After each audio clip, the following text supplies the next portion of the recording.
Greetings to all. Most of the machines you encounter in everyday life are complex. However, break them down to their smallest parts and you are left with simple machines. Throughout history, humans have developed various devices to make work easier.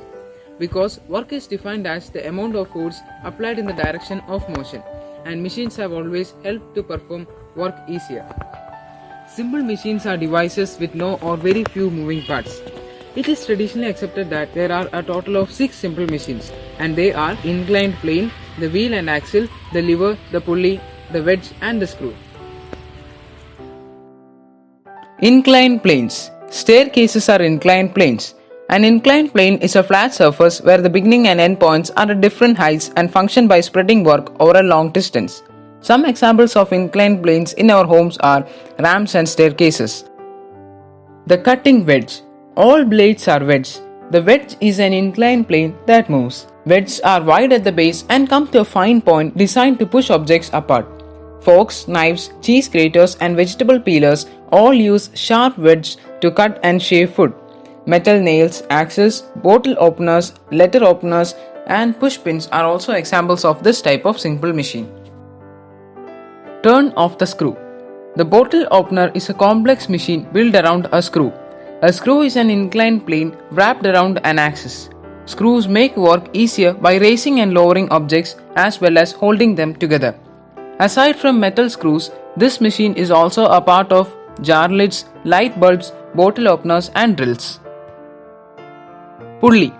The string running through these blinds is a part of a pulley system. A pulley is a system that uses a wheel and a rope to change the direction of force, letting you raise an object by pulling down rather than lifting.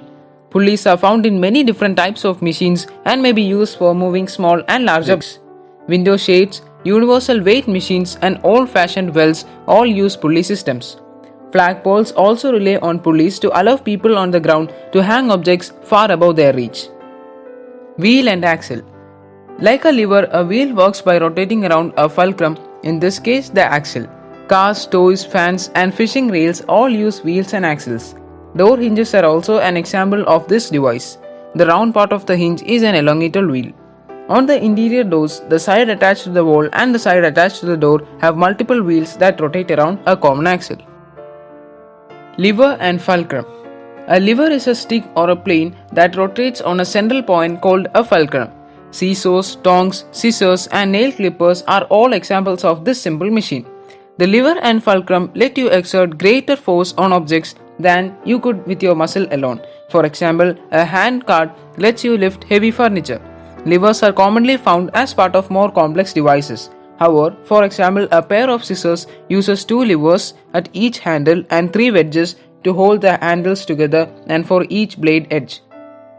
Hope the video was informative. Thank you and have a nice day.